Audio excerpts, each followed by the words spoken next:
Welcome back. All right, so before I turn in tonight, I've already done the power rankings. Sometimes I do the preview before the power rankings. Tonight I thought, nah, it's early. I want to get the power rankings up and done. So we got 5 games on Sunday. We do have a matinee game, so I have to record this on Sunday night, or Saturday night for Sunday, starting at 3 Eastern, noon Pacific. So it's not that early of a start, so thinking live stream on Sunday morning. So this is the first of 3 meetings between Vancouver and Chicago. They'll meet again January 22nd as well as February the 13th. For Vancouver, they're 29-2 on the season thus far. They're 6-3-1 in their last 10. They're playing well. Kuzmenko has started to score some goals. We'll see if he can get one tomorrow. He has 6 goals, 11 assists, 17 points overall. Quinn Hughes has slowed down because, of course, he was going to. All this talk about, 100 plus points and everything, and I thought Hughes is going to be a point per game defenseman, but you can't look at somebody 10 games into the season and try to project it out. It's difficult. But 9 goals, 30 assists is still excellent for Hughes. Then Chicago, 9-19-1. They've been 3-6-1 over their last 10. Kurashev, 6 goals, 10 assists for Kurashev. He's been one of the more productive forwards for Chicago on the blue line. I wanted to mention Vlasic.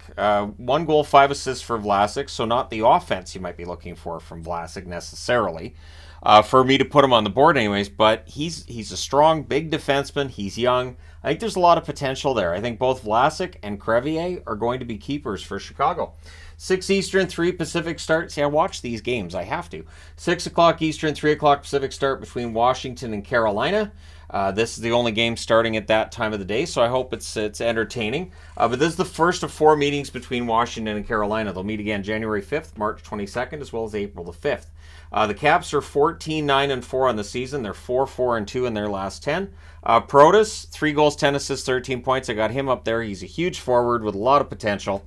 Carlson, 1 goal, 14 assists, 15 points for Carlson. Veteran on the blue line, still productive. The Canes are 16-12-2. They're 4-4-2 over their last 10. Nason, 9 goals, 10 assists, 19 points for Nason. Really strong run for Nason. And Slavin, 3 goals, 14 assists, 17 points. Slavin produces more points than I think people realize. If he ends up in the 50-point range, can we finally talk about him for maybe Norris? No? Still not? All right. Anyways. 7 Eastern, 4 Pacific. 1 game starts then, and that is Anaheim and New Jersey. And hockey ends early tomorrow, so I'm kind of happy about that. And gives me an evening where I can, watch other stuff. But March the 1st, these teams will meet again in Anaheim, but this is going to be an important one for the Ducks. They're 10-19 overall. They're 1-9 in their last 10. I did the video on them today. Troy Terry only has the 1 goal over the last 14 games. He has 6 goals, 10 assists so far. They need more, and they need more out of Fowler as well. 2 goals, 10 assists, 12 points for Cam Fowler. On the New Jersey side, they're 16-11-1, but look out, they're 8-2 in their last 10. Jack Hughes, 14 goals, 23 assists, 37 points for Hughes. He's fantastic, had the hat trick tonight. And Marino's been good on the blue line. Remember, they're without Dougie Hamilton. They're 8-2 in their last 10. 1 goal, 11 assists for Marino so far this season. I think he has more offense than he gets credit for, but he's pretty solid defensively, so I get it. 8 Eastern, 5 Pacific. We have 2 games starting then, beginning with San Jose and Colorado. And San Jose's already shown Colorado they can be dangerous. On October 14th, it took a shootout for Colorado to beat Blackwood 2-1. The next meeting between these teams will be on New Year's Eve. So December 31st, they round out their season series. San Jose's 9-18-3 overall. They're 6-3-1 in their last 10. They're coming off that shutout loss against the Arizona Coyotes. Hoffman, 8 goals, 4 assists, 12 points for Hoffman. And Hochik, 6 assists. I think Hochik's been a good defenseman for them. I know when that trade was made with New Jersey, there was a lot of, they got nothing for Meyer. I think they did all right. Again, I'm not saying that you're evening up with Timo Meyer, but it's not like Meyer was exactly setting the world on fire before the injury with New Jersey or since returning from injury either. So I think San Jose still to this point, that trade isn't as bad as people make it sound.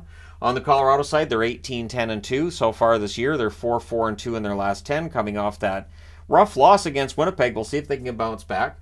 McKinnon, 12 goals, 31 assists, 43 points. He's been fantastic. It's a 14-game point streak for him now, I think. I think it's 14. I know he scored tonight.